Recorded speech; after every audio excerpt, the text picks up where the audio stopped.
Yo, what's up, everybody? It's your boy Cool Eagle back here in another video. Just want to come talk to you guys right quick because, whoa, do we have a lot to talk about today in the world of NFL football. Hope you guys still striving and surviving out there. Hopefully, your hangover from Super Bowl Sunday has gotten at least 90% better. I know that I still am beside myself at what I seen. And again, just do your boy a favor here. We're on the road to 300. Remember, like, subscribe on your way in and out. Appreciate you guys showing up and showing out for your boy.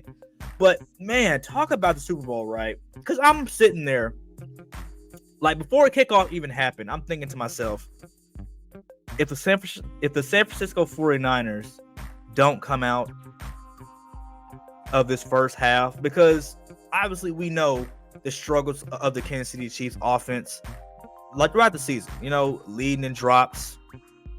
Patrick Mahomes, Travis Kelce views on the sideline that we saw a little bit of in the Super Bowl. But that's something that we'll talk about later in the video, of course. Right? We knew the struggles of the Chiefs offense coming into this game. Coming up against the number one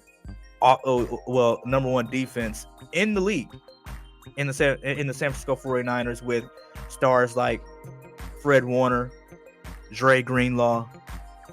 They're missing Taloa Hufanga. Maybe that would have made a difference. And Charvarius Ward, All-Pro. And let's not even get started on the defensive line for the Niners. We know what they represent. But to go in there with this kind of offense, because you don't have Tyreek like you the first time you played the Niners. Not that it made a difference, because they were still down at the half, which has been a theme of Patrick Mahomes' career in the playoffs thus far. Some amazing shit. Seriously. The guy has 3 Super Bowl rings. Down 10 or down 7 plus in each of them. Now 9-2. Record in the playoffs went down 7 plus. Now, I was thinking to myself going to this game, if the Niners can't get a big enough lead on these guys, like 20-3, 17-3 on these guys, you don't really change their playbook much. They're not having to play so desperate and throwing the ball downfield to guys who may or may not catch it. Man, but the Chiefs defense, as I said in previous videos, has just been under the radar in what they've been doing this postseason. Now, mind you, we can talk about that Buffalo Bills game, but that was just more of the Buffalo Bills not playing within their identity. And of course, it being the first playoff game on the road for this team. So we can completely just omit that game because it was the first game on the road for the Kansas City Chiefs in the playoffs. I mean, again, you're talking about a struggling offense that managed to do what they did against the third-string Buffalo Bills defense. But then you go into the next game against the Baltimore Ravens, right? Like, skip forward to the AFC Championship game, right? You had the MVP and that Ravens offense that was putting up monstrous numbers. The defense was able to hold these guys to 10 points for the whole game. Crazy.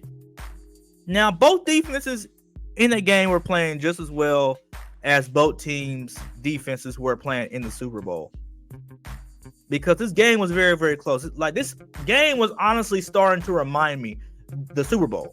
The Super Bowl was starting to remind me of that long forgotten Super Bowl between the Patriots and the Rams, where it was literally like nobody had more than 20 points after that game.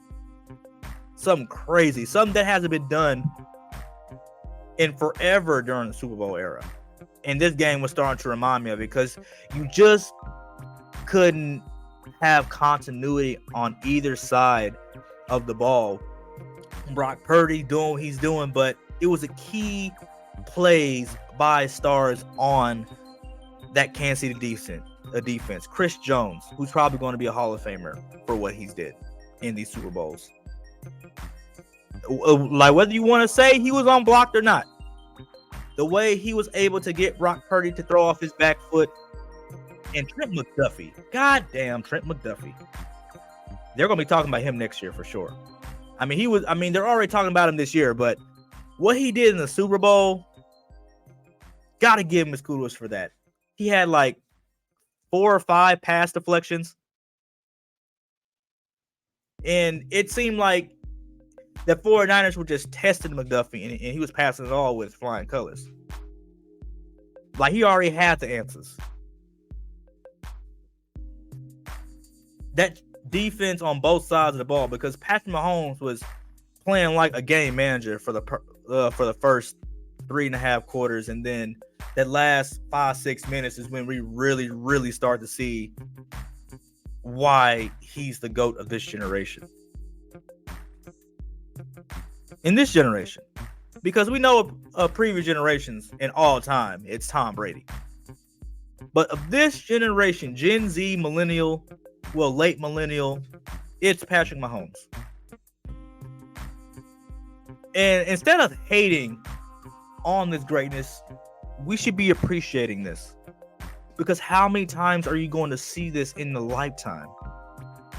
We had a 20-year reign with Tom Brady. You know, sprinkles of Peyton Manning. That one time with Joe Flacco. Aaron Rodgers here and there. But it was mainly Tom Brady running the show. Even during that stretch where he just wasn't winning or going to the Super Bowl, it was still all about Tom Brady. But now it's all about Patrick Mahomes. And it's so quaint how in a title game in 2018, Tom Brady told Patrick Mahomes, after ironically eliminating him at home in Arrowhead, that he's passing the keys over to him. I want us to think about this. I want us to really, really, really think about this. How many times are we going to see this again? Because we still got more football. Again, this is the first 6 years, man. Like, we still got 10 more years to see what this young man can do. And not to say other quarterbacks can't come up, because you still got Lamar Jackson, a 2-time MVP. We still don't know what Joe Burrow is going to do with his career. He's apparently been the only one to beat Patrick Mahomes to go to a Super Bowl. Josh Allen, maybe. Justin Herbert, maybe. Depending on what they can do with Harbaugh. The Niners are always going to be in conversation as long as they got Kyle Shanahan. But the fact that they were able to string these plays together despite everything they were going through in the Super Bowl, and Patrick Mahomes is which is being Patrick Mahomes. And I was telling my homeboy that I was watching the game with, right, that if the San Francisco 49ers were to turn the ball over once, if they would turn the ball over once, the momentum was going to shift, because the momentum started to already shift, because you didn't build up a big enough lead on these guys to keep them out of the game. You let them hang around too long, letting that frustration that Travis Kelce is building up, and you let Travis Kelce catch the ball for 93 total yards in the Super Bowl, and most of those came in the second half. Isaiah Pacheco started getting it right after fumbling twice in the game, making pivotal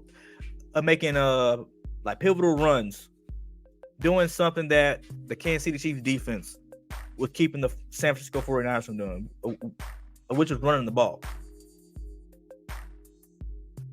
Man, and we still got more to talk about the Super Bowl, man. I just wanted to give my raw thoughts on this, because I'm still beside myself on how it all happened, but I know that Patrick Mahomes is that dude. But remember, guys, I want you to like, subscribe on the way in and out. Thank you guys for showing up. We still got more content on the way, guys. Involving Eagles football, what's next for the NFL, the Super Bowl and its ramifications, narratives. So I want you guys to stay tuned. But until then, your boy Cool Eagle, see you next time.